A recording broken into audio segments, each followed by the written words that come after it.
everybody. Welcome to the Behind 863 podcast. This is episode 2. We have the same crew this time. It will not always be the same crew, but this is 3 of my favorite people. He says that to all his people. He almost said this is 4 of my favorite people, but he stopped himself. Yeah, I heard himself. I didn't want to include Woods.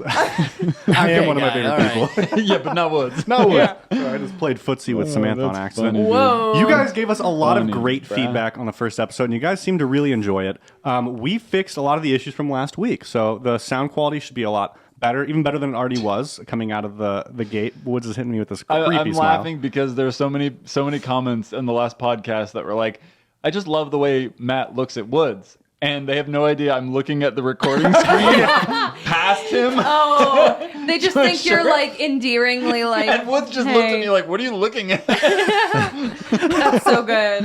Yeah, that's actually one reason I'm like, do we put, I mean, besides the fact they quoted us $2,500 to take the wood down, like putting the TV up, I'm like, I wonder if we put a TV up, if it would be too distracting. I feel like I would look at it all the time. I feel like I would have to look at it, and I feel like there shouldn't really be a reason for me to look at it, you know? It's like, do we want to make eye contact, or do we all want to look at a screen? I mean, I can't stop looking at the screen that's in the Your pocket? headquarters. No.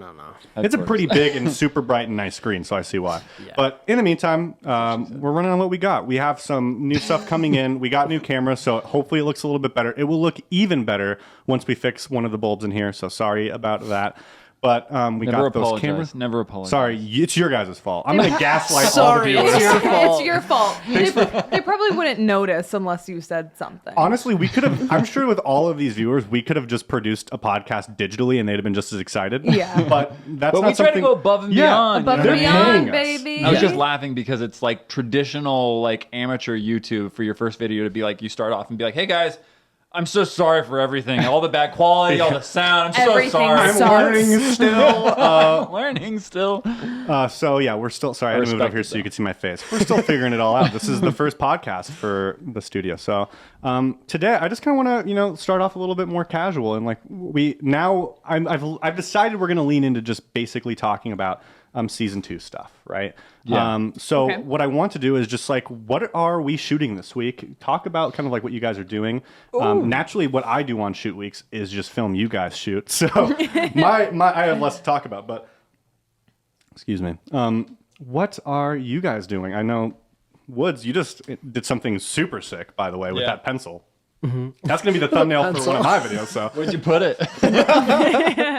I put the pencil in a mixture of sulfuric acid and hydrogen peroxide, and that makes piranha acid. Wow. It's called piranha acid. Don't do it at home. Yeah. No, don't do it at home. The reason it's called piranha acid is because if you stick anything in it, like a piece of paper or a pencil, it immediately gets eaten up by the acid. Wow. And dissipates. Yeah, cool. and so the reason Woods is doing all these experiments is because the video we're filming this week, we do some experiments with the serum that we have just to like test and make sure it checks out. Yeah. And so we're going to be filming a little bit, and obviously it's hard to get a chemical reaction to work with fake serum or like What do you mean? I mean something Fictional. that's not it's fictional. It's hard to get chemicals working when you're not a chemist in Yeah. the appropriate setting. you're wearing a lab coat right now. What are you talking about, Woods? That's a button-up t-shirt. Button-up tee, my guy. And But it says it'll Taslimi. do. It might as well be a lab Yeah. coat. It'll pass. We should make those with like Syntec, and anytime Woods has to do anything Syntec related, he pretty Puts much on a wears lab the coat. It's on a Syntec lab lab coat. coat. That's funny. That's great. I like that. I like how we're kind of going that route. We've done this a lot at like the studio, Yeah. Hi-Fi and Spellbound, where we change the names of things. Like we, instead of like the numbers of the studios, we went with orange base, red base, blue base. And I remember like when that first happened, I was like, this is never going to stick.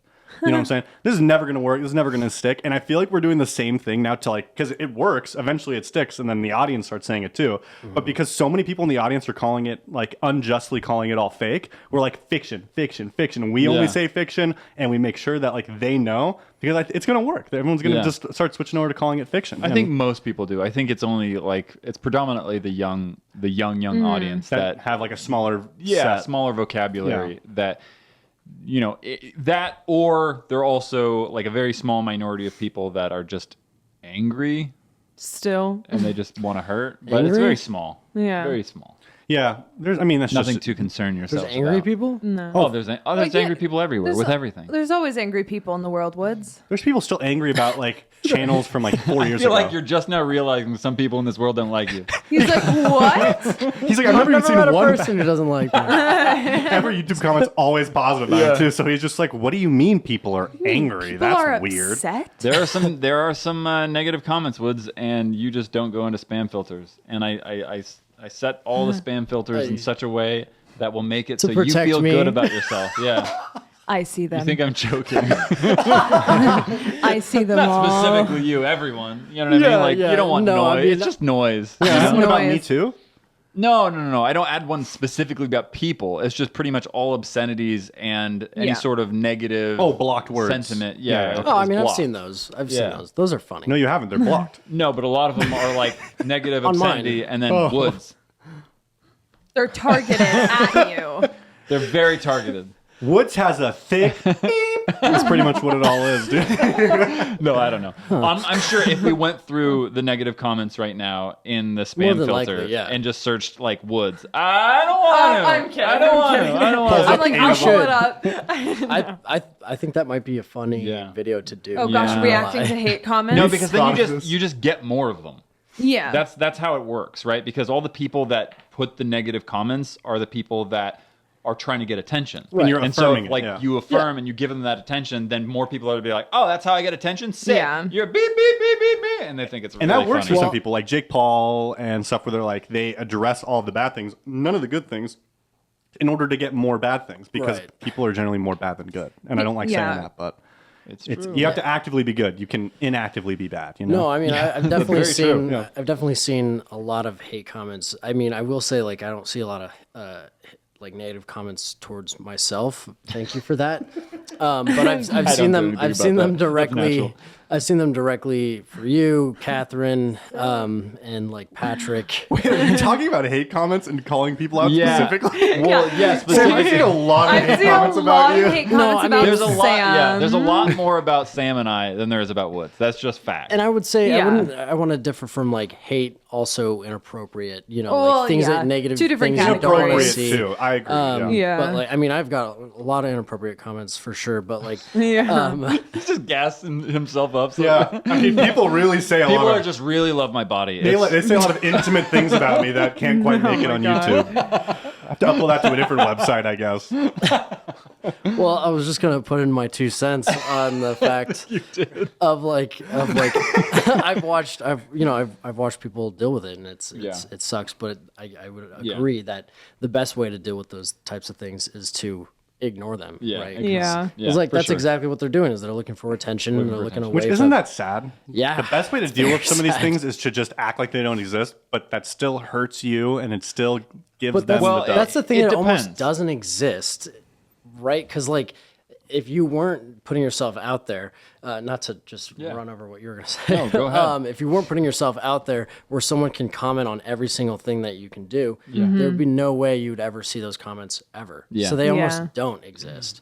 Yeah, yeah. I mean, like, and what you were saying too is true to a degree, especially when you're doing things online, right? When you're doing things online in front of everyone, like he's saying, there's a large amount of people criticizing your every little move, and you can choose to respond strategically to like the I would say the more powerful comments, but it's important that the way you strategically respond is still with love. I saw you literally do this yesterday.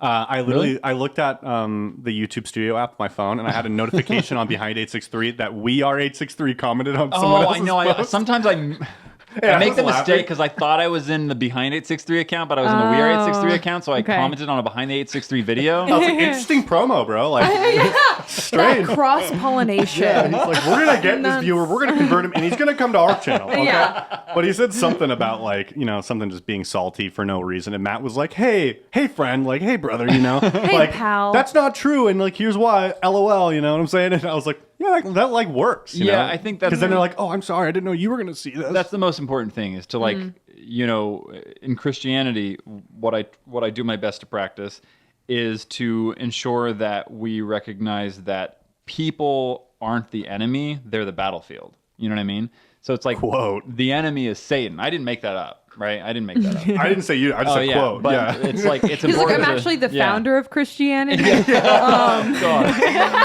No. But yeah, it's important to recognize that like people are the battlefield, right? Regardless, they may feel like the enemy, but really what we're trying to do is love everyone, right? So I'm just hitting my finger like twice, and so I just like They're not even I'm listening sorry. anymore, so it's cool. I'll just talk to you. No, I'm Can I sorry. love you more, dude? Absolutely. Christianity's the battlefield, and no, I'm just kidding. Yeah. Saying completely No, wrong. Tanner and I both have like very long limbs, and so Yeah. like I'll just like move my hand and I'm accidentally touching his knee. And like, I forgot we're on like a circular booth. Accidentally. So my No. hand, All about love. both in relationship. I was talking about love, and she goes like this. She's like, humans are the battlefield. Anyways, hate comments, man. It's crazy. Yeah, speaking of. But I agree. Yeah, you got to Yeah. set those boundaries, right? And like, Yeah. I think you were talking about how like you were explaining like boundaries are love, right? And you're setting a boundary for you, and you're setting a boundary for that audience member. Yeah, I really do think like, sorry, this is getting kind of deep philosophical. I'm was sure like, this is this why is so you much people deeper kind of than got into episode it. one. But I've noticed this with, and I can incorporate this back to work, and I've noticed this through working, you know, like on this project, other projects with like other coworkers, working as a leader. I've noticed a lot too, that boundaries are like so hard to like learn yourself if you don't already have them, but also like there's such a learned behavior almost, you know what I'm saying? Like it's not something that's so simple. It's not like even just a belief switch. It's almost like you grow up with like this example of what boundaries are, and it's so drilled into your head of like what is and isn't okay, like in this certain realm. And Like then principles and Yeah, it's like, values. yeah, but boundaries even, yeah, those as well, but boundaries specifically. And I'm realizing that it really impacts how people work, not necessarily always negatively, but like, I've noticed myself, like, until I set boundaries, it was hard for me to lead. Like, I found it so difficult to discipline, like, people who weren't hitting goals or, like, doing their work or, like, weren't showing up or weren't doing any of these things because I was always I was over empathizing. Like, I didn't have that proper boundary and I wasn't comfortable with myself to set it. And so once I really, like, embodied that, which happened within, like, the last 6 months or so, I became able to really, like, understand, like, oh, this is what excellence is. Like, this is what I expect of myself to do. Oh, and if I'm doing it, I should be able to expect this of other people because, like, we're paying other people to do this thing, you know? But it was always so difficult for me. And so I'm noticing that in, like, a lot of people, like, with themselves, where they struggle with things, like, I mean, obviously, like, a lot of different things. But I notice, like, even if it's with work, and I think it's because of possibly being too little boundaries or possibly being too many boundaries. Like, there's always so many restrictions that they feel like they have to do things the exact specific way. And they're like, it's hard for them to be creative outside of that, you know? Yeah. Or if there's too many openings, they think creativity is anything and is random, but there needs to be a boundary to creativity, you know? So it's like an interesting thing I've noticed when we're working in a creative position, you know, that you might not get working as an accountant or something. Big part of like our culture shift, kind of in the sense of like giving freedom, and I mean, you could speak more to this with like setting boundaries with your employees and stuff like that. That's been a fascinating run of Yeah, I mean, like, I think it's not all about boundaries, right? With creativity, like you were saying, there's a lot you need to leave open, and there's a lot that you need to actually clarify, right? Yeah. And more specifically with boundaries in terms of employees, there's a lot to do with, let's say, just setting results, right? Like, what are the results in terms of boundaries? Like, what's the expectation, and are they achieving that? Yes or no, right? Yeah. And just being truthful about it. Like, no, it's not being achieved. Yes, it's being achieved, right? Yes. And then recognizing, like, if you've even set the appropriate boundaries, right? Because you can set a result and they can achieve it, and the work can still be really crappy. And then you have to take the tough pill and realize, okay, I set the wrong boundary. Even though there's poor work over here, that's my fault because I didn't clarify the appropriate expectation, right? And it's so there's a lot fascinating. of situational awareness in there. Yeah, and that's kind of what I'm saying too, is that it's such a like a gray area, such a silver. I don't know if silver line is the proper phrase to put there. It's a very gray area though, in terms of like boundaries. Those boundaries are different for a lot of other people. You know, like for instance, like someone like Quinn, right? Like you don't have to create as many boundaries for like someone like Quinn. Like in an edit because he he really knows where to go creatively. Like he really has like Quinn understands the boundaries already. Yeah, it's they're like inherent. implicit. Yeah, exactly. Yeah. Right. So like when we're talking about an edit or something like that, Quinn and I are like stylistically on the same page, which really is just another word for like understand. Like we're both on the same wavelength in terms of what our creative boundaries are. Mm-hmm. So there's not a lot of templatizing or systematizing the work that needs to be done. There can be a lot more flexibility within creativity because there's a deep understanding of what's going to work and what's not going to work. You know what I mean? But yeah, so I agree. And I think, along like even with those boundaries, we have boundaries we face too. And this is something I kind of wanted to address because I'd rather have it now than like have this happening forever. We can always have something to point at, but boundaries we face as like creators of a fictional story, and also showing the behind the scenes as we go. We have like an interesting like boundary we play with in terms of like what we can release, right? Yeah. So something I wanted to address is people are going to ask, especially now that we have the behind the scenes channel, everyone's always asking, like, who is Syphus? Everyone's always asking what's like they're asking the important question we want them to ask. Yeah. But they're gonna keep asking us. You know what I'm saying? And instead of like, we can't tell you because that's what the whole story is about. They're asking Matthias, not Matthias 663. Yeah, they're like, Matthias, how does it end? And you're like, You're like, I don't want to tell you that. So I kind of wanted to address like why do we have that boundary? I mean, it kind of works with our name, Spellbound, as well, like with the spell we're creating, right? Yeah. But I wanted to get your guys' takes on like why we don't share that. Like, what's that line we feel like we can get to without getting too specific naturally, but like and how do you guys know what you can and can't tell? Like, for instance, Woods today, like we were filming the office in the stairs video, like that vlog, and we're like, we don't really know if we can or can't show us. Like, we should just like, I guess we'll talk to Matt, like we'll see here, like and it's just something so simple that we aren't like, it's such a gray area, it's such a weird boundary, and we don't want to break that. And then we'll talk to Matt. In terms of boundaries, I think it's really important to understand the main boundary that we're trying to balance here is, does it destroy the enjoyability or the immersion in the future, right? Yeah. And I think there's a certain element where it does, right? And so while we're even doing season 2 content along with season 2 behind the scenes, there's definitely a delicate balance of like, okay, what do we show still? What do we not show still, right? What do we talk about? What do we not talk about? Because it's a really unique problem to be writing this overarching seasonal story, but also to be showing the process of writing it while we're writing it, while not destroying where it's going. You know what I mean? Like, that's a very unique challenge, right? And I think it comes into like probably two different factors, right? Factor number one is the boundary of like, will it ruin the immersion, right? When they're watching future content. And the next part is time, right?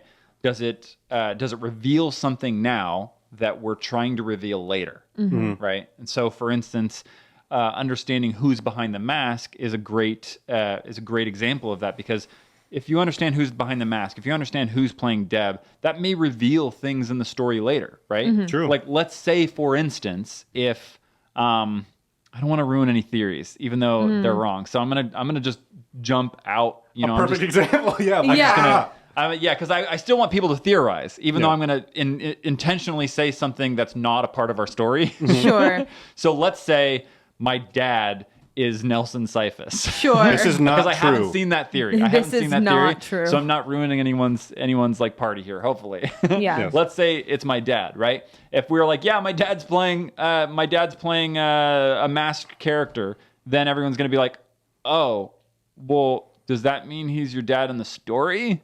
And that just totally spoils everything. Exactly. Right? Yeah. I think a lot of what you're saying is right on the nose. Like, even if the audience knew just who was playing like the Phantom and it had nothing to do with the story, but they just wanted to know like who it is on a shoot day, like they're going to be thinking about that the next time they see the Phantom. And it's like that alone, like that small detail will break the immersion, because you'll be like, oh, I know who's behind the mask. And it's like that totally breaks that. Yeah, I think it breaks the danger too. Like, I think you create symbols as a way to convey meaning, right? And so like if you didn't want to create meaning, you would just, or not create meaning, if you didn't want to like have like a symbol, you would just like say who it is almost, you know what I'm saying? But it's like it's like the Batman thing, you know, Batman's the symbol for justice, but Bruce Wayne isn't, you know what I'm saying? So like he is that symbol. And so I think like, you know, Syphus and all, like the Phantom for something. Yeah, it like when you see it pop up, you go because like it creates this sense of danger, this sense of urgency, this sense of oh no, right? But if I was to like be like, oh, this exact person's behind it, like I would just be like, oh, that's just them. It's like, oh, that's that person. And I think also like at a very basic level, it's just spoilers. Like we don't want to spoil anything in the future that's like hasn't been released yet. Which is so difficult. Like no one's really done this. It is know? I don't know. Have they? We can ask the viewers. I mean, like behind the scenes as something's coming out is what I'm thinking of. I don't know. I mean, well, if you look at it like Marvel, like they don't release behind the scenes stuff while they're filming it. Like they film the TV series, they film the movie, and then they release behind the scenes content. Yeah. And then there's also, sorry, go ahead. No, I mean that's it. And then there's also the aspect of like, That's a perfect example. That cut is a perfect example of why it's tough to talk about boundaries. It's hard to talk about this. so like, you know, Syntech and the lab and everything is it's all funneling down into like a phantom, right? Yeah. And that phantom takes out and carries the actions of that huge entity. Yeah. And so it is really difficult to like keep it in that concentrated area. Yeah. I think go on, please. I also think it's just like we don't want to burn potential storylines before we know where they could go. Yeah. Like I think we do obviously know where we want the entire story to kind of end up, but there's so much freedom and flexibility we have like on a weekly basis. There's so much freedom and flexibility we have on a weekly basis. Yeah. And so, you know, we don't want to bring someone in when it's like we could use them later, or we don't want to like put someone behind a mask and then like say this is, and then say that this is this person and then like you can't we can't do anything with them. It takes away from the entity, you know. Yeah, exactly. Like for instance, like, if someone were to play this Phantom and then we decide to actually cast the Phantom because of whatever reason later down the story we want to demask or something, it might be a different person. Well, yeah, and that would be like inconsistent. Yeah, and like exactly. so it's just that's just why it's so hard to talk about because like, people like who's cement behind what it the looks mask like. and all this stuff is because we have a very dedicated and you know, eager audience that pays attention to those details. But not only that, I would say the final reason is because we don't know yet. Yeah. That's what I was going to say is the competitive advantage behind, I think, what we're doing versus what like other people are doing. I'm not going to say everybody, but like something that no one's really doing and what Matt specifically is trying to like envision and like bring to life is the living story. You know what I'm saying? And I think that's what's intriguing is by like if we can find a way to give the right amount of information, then the theories and stuff, like we can take that, you know, like turns out like you guys are honestly like very smart, a lot smarter than me for sure.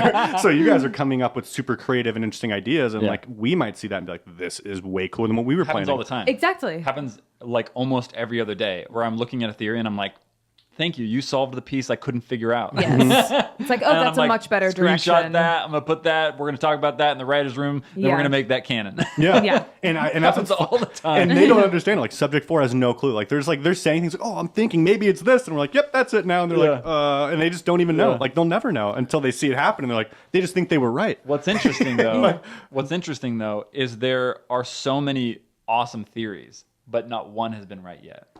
Not one theory I've seen has been right yet. About where we are now? Many different things. About where this whole story goes, about why it goes there, and about how characters got there. I've seen some pretty scarily close fragments of the story. Like if you were to put this fragment and this fragment and that fragment and this then fragment it's like together, you're almost there. Then it's like you're almost there still. Yeah. It's fun. It's so fun. It's so much fun to see like how close people can get. People can get close, but what's interesting is like the most popular theories are generally not what's happening. Yeah. Generally. Sometimes it does happen. That's something that's really interesting, and I wonder if any of you guys feel this way. Sometimes it's almost frustrating to me because I see some of the most popular theories circulate and it's not where we're going, but I don't want to like change where we're going with the storyline to match the most popular theory, because I feel like sometimes like audiences can be like, oh, but like this is it, right? And like sometimes I see them kind of commit to a theory almost being canon, but we've never confirmed that. And it's like, wait, no, guys, like don't get too attached to that because that's not where it's going. I love that actually. I really say the same thing. I love that. It's like our own little conspiracy theorists that we have. But it also creates the ultimate expectation break is the biggest thing. Like I think that's what makes these stories compelling is that's what's difficult too, is if we really can never take the most popular theory if you think about it. Well, see, it happened last season though. So in season 1 that actually happened and I was disappointed. Basically what ended up happening was I think I was a little too heavy-handed with some clues and people figured out pretty dang fast that we're 863.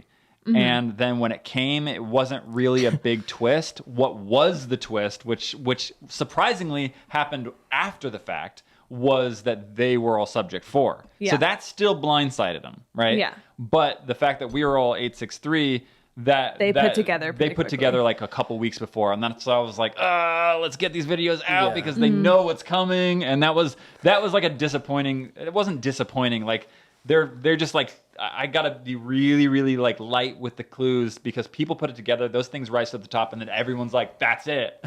Even for me, I remember we were filming that. We were out in the back where we first found the Mountaineer. Yeah, and we were like deliberating over something on camera, and it was essentially we're talking about how like we were going over the pieces and how they kind of just like, they just kind of centered us, and it was really hard not to just be like, these problems are all centering us. Like, yes, this is I us. remember that day. We're 863. Can I say that? And it was like, no, but that's so true because I remember filming that because you had the moment on camera of like, it's us, but like we had to redo it like, because it was like, we can't say that yet. We're not there yet. It's so natural. But like all the pieces really did fall into place. I was like, you stepped on my lines, bro. Yeah. That's my line, dude. Woods pushes Matt out. I'm the leader now. Yeah. Tis I. But so it's I'm gonna try and see if this season that same thing happens. If the same thing happens and they understand like where we're going. So far they don't. No. But if they understand where we're going, that's I'll have to switch up the writing tactics because this season, just so people know, there's tons of misdirects. Yeah. Right? That's what I love. I love a good psychological kind of like thoughtful story but in order for it to be psychological, there's got to be misdirects. It's got to be like, oh, this is popular, but and you have to know it's pointless misdirect. Exactly. You know what I mean? It has like, purpose, purposeful, right? It's purposeful, but it misdirects you into thinking, oh, it's going this way, when in reality, it kind of goes like that and meets it back there. So it changes the entire makes journey. like a question mark. Yeah, exactly. Yeah. But and I think that's exactly. I think a misdirect really is taking what the most popular opinion is at this point, like what the most popular thought should be, putting it on your face, like smacking it, and then like showing you something else, and you'd be like, whoa, and then kind of be like, Anyways, yeah. I didn't fully follow that walkthrough he gave about smacking something on your face, but I honestly, I think I was gonna say something else, like smack. I don't know, and then I realized like maybe on your what? Yeah, I don't know, smack it on your butt cheeks. I got it. Said it anyways. Yeah. Gotta lean Hey into man, it. this is a classy podcast. Oh, yeah. You can tell by the pinkies up when you're grabbing the microphone. When I'm grabbing the mic. So yeah, we kind of like diverged off of the original. What were we talking about? Oh, we're filming this week? Yeah, this week. Because these are coming out on, I believe, the Mondays after we release. Oh, fascinating. So we release on Wednesday, or we release on Wednesday. Then the vlogs come out on Thursday about that same release, which is nice. Yeah. This comes out, but it's technically before we've shot. So what that also means is we'll sit here and talk about it, but a lot of stuff won't even manifest. Yeah, is that true? Yeah. Right? Because that's the way it works. Because we'll get on set, and since it's like almost live action role playing, right?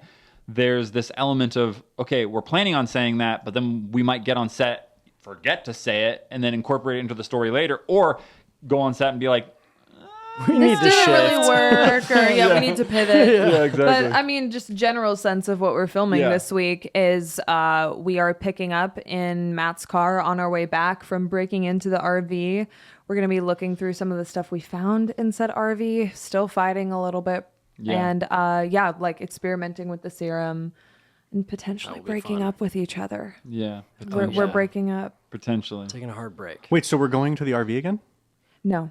No, we're coming What? back from that. We are picking up in Matt's car. Sorry, it's about that time where On I'm the just like, same- just ate. I'm like, ooh. This guy just ate Panda Express. Yeah, Yeah. he's falling asleep. No, You didn't hit a wall. You hit a panda. Panda-shaped wall. Panda-shaped wall. this video picks up like We're coming quote back. unquote on the way back. It's going to take place the same day as the RV break-in. So we'll be in all the same clothes and everything like that. Wait, so are we going off location this week at all? No. No. It's all We're in not going studio. off I location. know it won't be 110 degrees. So what No. we can talk about, though, which is really interesting, is the video we didn't shoot. What video What did video we not didn't we shoot? not Water shoot? one? The water one. Oh, but We do aren't going to shoot that we're- one? No. Wait, like ever? I don't think so. So you want to love talk that. about that? Maybe. Okay, well, No, I'm he down to really talk wants about to it. shoot it. I'm down to talk about it. I want do to shoot it there's too. just- I won't give away where it goes. The though. only thing is like, how do we get the rig in a boat? You know So what basically, I mean? the idea of this episode is that there's the chase takes us out to the middle of a lake, right? And there's a lot of complexities in shooting in water. That's not Yeah. just as simple as like, oh, okay, yeah, just grab a GoPro. Like it feels that simple, but then when we're It's out not. there and when we're in a boat and like getting in and out of this boat with this big camera rig and we have all this, basically we decided to pivot. The entire story shifted, I think, in a much better way, right? But the entire story shifted because it's just too hot. It is It's so too hot. hot outside, guys. It was like 110 the last time we filmed, and we like Woods about died. There's a picture on Spellbound that I took of Woods, where I think I still have it. Oh, it's so This picture good. of Woods is so funny because I caught him like right as he like finished setting up. You Well, I know? have this saved on my phone. I can show Yeah, the. exactly. And this is Oh, this is the man. photo right here. Yeah, I'll, Yeah. I'll put this up. Yeah, for- this is the photo right here, and Woods just is destroyed. And Yeah. this is mind you, this is before we even started filming. Yeah. Right. This is after he just finished setting up, and he I- was just like, I really wish we all took like a before and after picture on that day of Yeah. filming. Yeah. Is this the trailer day? Yeah, Yeah. That day was hot, man. It was hot and it was a long day too. it was a long day, and so driving back, and you Yeah. remember we were driving back. We were all like totally exhausted. We're driving like 10 minutes of silence, and I'm like, guys, what do you say we rewrite next week's episode so it's not outside? And they're like, I think that's good. Yeah, we were But all like, yes. I think this episode is actually better because I think one of the things that episode what it was going to get wrong was again interacting with this phantom and Yeah. again just kind of like moving forward, finding things and then leaving. Right?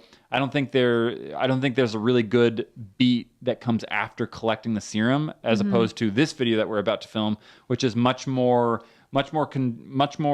I would say aligned to after just going and almost being found out, like kind of like coming back in, withdrawing a little bit, Yeah. and Yeah. then that tension kind of boiling over, so to speak. I think that's a much more natural direction for what our moral premise is this season. Should we talk about the moral premise? Does that spoil things?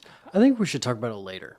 Talk about it later? on, yeah. Yeah, When we because have, when we it have might more time. Yeah. It should be like a full talking subject. Yeah. We should wait until something happens where you feel the moral premise, and then Well, we talk about it. Well- there's already tons of hints of the moral premise, right? So for those listeners that are not quite sure what a moral premise is, it's basically the moral argument of the season, right? So like a movie will have a moral argument, right? Does and basically at the very end it'll have a moral dilemma, right? So Yeah. a moral argument is, you know, let's talk about season one. Season one was the moral argument was about Faith. it was Comfort and certainty leads to ignorance and faith leads to wisdom. Yeah. So that's the moral premise, right? So basically we start off in the beginning with really needing to be certain about everything. And every time we really lean on that vice of certainty, it always leads us back into not learning anything and just being in the dark, right? Yeah. And it's not until we grow as characters and start to have faith that we actually start to understand and have wisdom and our minds are expanded to a degree, right? Yeah. So this season, there has to be already plays at that, and that's one of the things that you see, like how the dynamic of the group shift, right? Because things have started, like conflict has intensified, and you can see that the group, like the conflict is almost compacting, right? And what I what's interesting about character is like you don't know who you really are, right? Fiction or reality without conflict, right? Yeah. And so when the conflict shifts, you know what I mean? Like basically what ends up happening is the internal tension shifts. And so our internal tension is shifting as a result of like the shifting of the external conflict, right? Yeah. So we'll talk about that later, though. We'll talk about that at the end of the season because that might actually give a spoiler, and I want to make sure that we're not giving unnecessary information Yes. for the viewers to solve ahead of time. But it's Yes. such a fun thing to talk about. Like, is. we'll probably have a whole podcast, like an That's what I'm hour thinking, dedicated. yeah. Because I remember, Yeah. and you guys, I know, remember the first season 1, not season 0. Season 1, when we first really implemented this. Yes. Remember, and this was like the topic that we would talk about forever. Like, Yeah, we argue on, we yeah. would We talk would- in circles which on this. makes total sense, right? Because when it comes to like a morally grounded like story that you're trying to make, like you need everyone to agree that the morals are correct, right? Because if not, like for instance, if one of you three didn't believe like the moral standpoint we're trying to take with it all, then like it's gonna kind of show. You know what I'm saying? Like then it's like gonna show through you guys. Like Yeah. I don't. Well, you know, your decisions wouldn't be accurate. And so last season we had that one, and it was complicated because it was like, what did you say? It was uncertainty. No, ignorance Yeah. leads to uncertainty, and faith leads to certainty leads to ignorance. Certainty and leads faith leads to wisdom. Yes. And so we were like, you know, that's kind of like, if you really think about it, it makes total sense. Like, Yeah. you know, but then like, there's so many like deep and complicated words in that, you know, like where it's like Well, yeah, ignorance and it's not- faith and like, it's- what are these? It's an like- equation, right? It's an equation that says vice leads to defeat and virtue leads to success, right? That's the basic equation at like the fundamental level of a story done right, right? And what's interesting is when you see stories not done right, it's usually because either the moral premise is faulty, like in nature, it's trying to say something that's just not morally true, and or no one was even thinking about it. Yeah. You know, no one was even like actually trying to say anything. Yeah. You see what I'm saying? And that's what I think is like so critical that needs to happen is that, like you said, not that necessarily we all need to agree on it, but that there is a fundamental truth. Right? Yes. And I think that's Because all agreeing on it would lend itself to subjective morality. well, and I think Yeah. that's another thing like to talk on as well is you don't really like, for instance, with most things, most stories that are written, most movies, like anything like Yeah. that, it's generally written by one person. Yes. You know what I'm saying? So it And rewritten is- and rewritten and Yeah, rewritten. it's rewritten a lot, but Yeah. in reality, it's like one person is taking their like what the moral of the story that they're trying to like put into there, and there's no like moral warfare. You know what I'm saying? Mm-hmm. There's no like intellectual battle that someone else is having with them. Usually, they probably have people come in and like I don't edit a know. lot of I think ideas. there is. I think basically what ends up happening is like you have a writer. Where we have it like just 8 depends. people in a room, you know what I'm Yeah. saying? And like everyone's like, no, I think it this. happens. I think it definitely happens. But I think there's power dynamics at play, right? Because Okay. I think you'll have a writer that will write something, and generally speaking, a good writer will really understand the moral premise and the moral argument and the moral dilemma of their script. Mm-hmm. But when they sell it, and it's sold. And then it can they be have changed. no rights. Yeah. Yeah. And it's totally, so basically then producers can get in there and be like, I don't like the way this hits. I don't like the way that hits. The audience won't like that because it doesn't align with their ideology or something like that. And so it ends up being this amalgamation of different things and doesn't actually say anything to anyone. You And know that's what I what I mean? wanted to ask too. And I guess it's to all of you guys is like, you know, like there's like a billion tropes, right? Mm-hmm. Do these moral things, are they kind of like tropes in and of themselves? Because I'm of assuming course. we aren't even close to the first story that's really asked any of these questions, right? What do you mean? Like this season's, I'm not going to spoil it, but I'm Yeah. going to guess that we're not the first story that's ever told Oh, and no. talked about, right? So wouldn't you think it would be a lot easier for us to almost like go back? You know, there's a website, I can't remember, you showed me, that shows all of the tropes, and we can just like, hey, let's go look at this exact story and pretty much Almost copy like a and moral paste. dilemma trope website. Yeah, like copy and paste the Yeah. moral dilemma, and then just like fill in everything around it. And you know, like it takes. There's a website you literally like will take a trope, and it will show you like Lord of the Rings does this, like Harry Potter does this, and like you can kind of just be Yeah. like, oh, It's tvtropes.com, I think. I Yeah. love that website. It's so cool. And but I don't know so- if it exists for moral dilemmas, but that's awesome. Yeah. That would be really, really cool. Because you can then see how it could plays study out. it. Yeah. Then you could study all of the different behaviors. But that's also what's super important too, is that just because there's only a couple stories that you can tell, right? I think like arguably there's only 7 technical stories that you can tell. in the world ever. There's only 7 stories that have been told. Makes sense, I think, too. And variations of like at a core plot level, right? But when you're talking about like moral premise, it expands a lot bigger, and it even expands farther, because when you're talking again about a moral premise, it's like how a character engages with that moral issue can be completely different, right? So for instance, how I engage with uncertainty is different than how another person will engage with uncertainty. You know what I mean? Yeah. And so it's also important to note that like that moral argument, that moral equation, so to speak, to make this moral premise, it's not mutually exclusive, right? It's not. You're almost like plugging it into an environment. Yeah, right? It's almost as if it's like uncertainty leads to also many other horrible things. Right? Not just ignorance. And people could argue like, no, certainty doesn't lead to ignorance. When I want certainty, I go on google.com and then I know for a fact. But the question is, do you though? Yeah. Do you really? You know what I mean? The little whisper in there. Do you though? Do you though? And do you really? That brings up an interesting point too, because for Sam and Woods, this is, guided content. And Matt is the storyteller, right? So like Matt is the... Oh, we're all storytellers. We're all storytellers, but Matt for Don't you Project forget 863 is like the main narrative decision maker, right?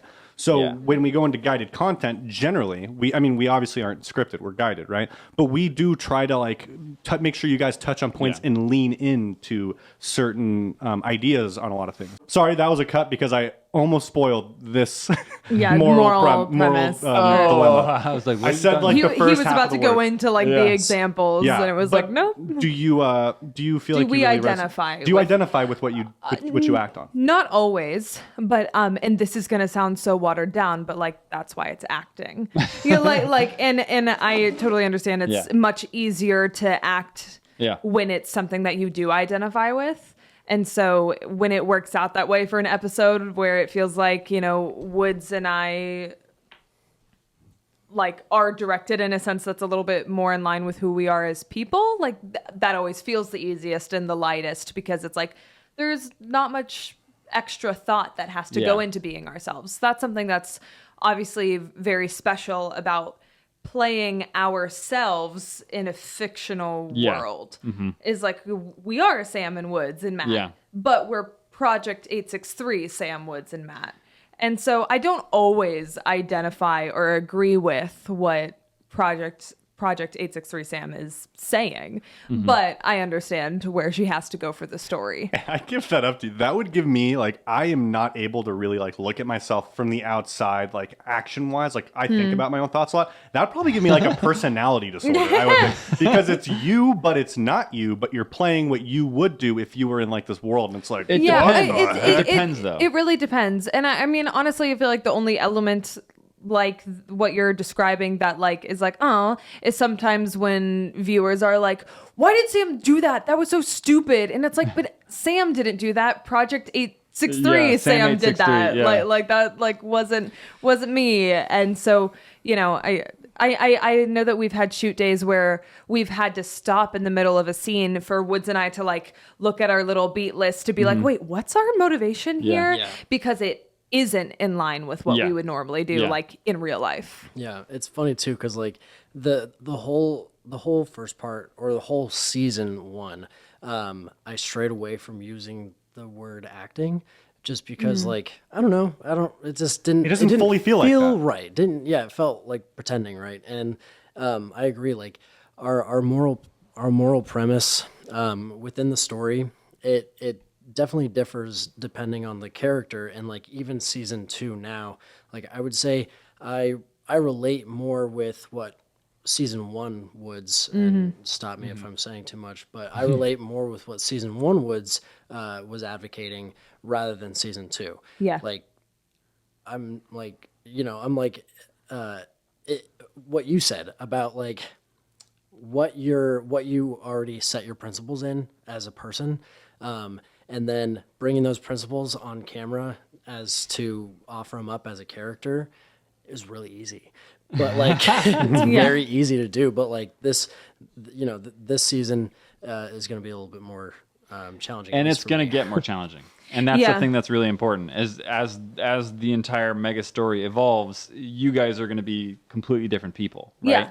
And that's what's honestly It hasn't been too challenging for me. I think it's fun, but that's because I've been online for a long time and I've disconnected my personality from, I think, what people think is me.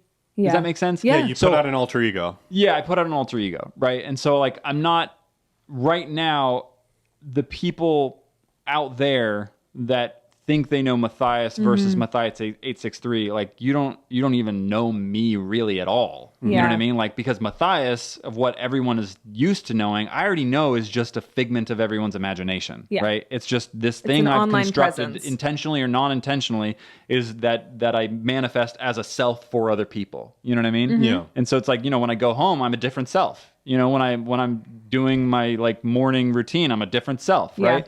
And so for me, it's fun. For me, it's really, really fun to kind of be like, okay, where's, when this is all going to go into a different area, it's going to be really, really fun. Yeah, I'm really excited to disassociate from me. It's honestly healthy. Well, yeah, no, it's healthier, and I think there's more freedom to play once we get to that point, because that's something that we talked about in season 0 and season 1. We had to still kind of toe this line of like, well, but I don't want to do that in this video because a lot of people don't understand the fiction of this all, and then they'll think that like I actually say that or do that. We've had a lot of those conversations where I'm like, hey, so Sam, you're going to do this in this episode. Like we're walking around the building. I'm like, do you feel comfortable with that? And you're like, no. Yes or no. And so I'm just really excited for our characters to change and grow and develop more drastically to the point where it's like, okay, yes, like they've developed enough to where it's like, this isn't Sam Woods and Matt in real life. It's kind of like, okay, I see what you're saying and where you're going at it. This is how I'm seeing it, and I think it parallels. If I were to compare like my online persona right now, it'd be like, it wouldn't be too far off. It'd be like it'd be absolutely Woods, because whenever I'm on camera at least like for a vlog or like a challenge video, it's Woods, and there's not much changing besides like my energy is a little bit higher. Yeah. Whereas we're taking that persona that may be almost exactly parallel to like our persona, and we're morphing it as it goes along. Yes. And so like where we still have this like original, we have this clone that's slowly being morphed into this character. That's going through this 863 stuff and is really getting hardened. That's a weird way to think about it. And going to the gym probably. Yeah. Yeah. Woods and I keep joking that like by the end of season 4, we all need to be like yoked. Yeah. Like, we should take like ninjutsu. We need to specifically, I will need that. Yeah. All right, Woods. Let's get to it. And we want to start working out again. I guess I could stretch a little bit more, but his face, he was like. Every day I look down, already I'm like, had a stroke. Sam, we just need you to learn how to hop up a wall without rolling. Oh my god! I know. We were talking about learning parkour. Yeah. I thought I saw that clip recently too. Yeah, and you thought it was a joke. I remember. I still, half of me feel like it was it's a like joke, it was and half it's just and a half. meme. But also like I was wearing those huge white chunky shoes. I'm not just going to be able to like stand and lift my long stupid legs over the wall. Long, stupid legs. Well, there was another good to word, say about her own legs. Long, stupid legs. They're great. I just don't know how to use them sometimes. Just put one foot in front of the other. And then occasionally do it way higher. I don't know. Yeah, I don't know. It'd be cool if we all learned martial arts or something. Yeah. There is that like parkour studio that's nearby that you guys remembered. I remember seeing Team Edge do it. I think the Danger Bros did it. If we could each learn, like you could learn how to backflip, I could learn how to Why would I like need a barrel backflip? roll, just for like an on-camera thing. Yeah. Just for like we're chasing after. Can I Syphus just like and you're learn how to roundhouse kick and like that's the one thing like I Every can time do. you make a decision, you have one parkour move you do. We gotta go get it. Matt hits a flip. Woods is like a cartwheel. You're like, a cartwheel. Yeah, that sounds good. Yeah. All you right. say that like you wouldn't actually do that. I know how to do a cartwheel. You do? You I Prove want it. to learn how. Okay, at the end of the next episode, I'm gonna have you do a cartwheel. Fine. You're Woods, gonna have to do cartwheel a to the car, bro. We gotta go. We're gonna get in a fight, and you're gonna just cartwheel away. Oh my god. I literally skipped for the first time in like 10 years the other day. I was like, whoa. Why? Why'd you skip? I was like, Why? I was in San Diego and Haley was like, yo, hit a 6 skip right now. And I was like, okay. Tell I was me on the side why of I the road. thought he was saying like he skipped in a video or something, and my brain was like retention. Because that's what I generally would do before skipping in real life. To be fair, but like I was just like You trying were just to skip. skipping. And Skipping's fun. People don't do it enough. I used to do it all the time as a kid, and I just did it for the first time. Like that felt really emasculating. Is skipping? Yeah, it is in public. emasculating. I like skipping. Skipping's And 10 honestly, out of 10. if you're trying to get somewhere fast but you don't want to run, Skipping. skipping does it. Skipping because does there's it. a natural rhythm to it. It pushes you along. Yeah. You're trying to get somewhere I say fast, real but men not skip. run. Skip hard, folks. Why? What's the purpose of skipping? It's fun. It boosts your energy. It's the natural It makes you feel rhythm. like a child. Why not again. run? Use your energy. Why not Because just run? that's tiring. Run uses more, It's the more same. energy. No, it's not. Skipping uses less energy? Yeah. It feels like it. Prove it. I'll sweat less. There. Will you really? There. How often do you Yeah. skip? I'm really great. curious because And he also, knew like, that. running feels so intense and like know. angry. I know. Whereas like skipping is like. Why do I imagine you running with a mad face? Because of our always? personality.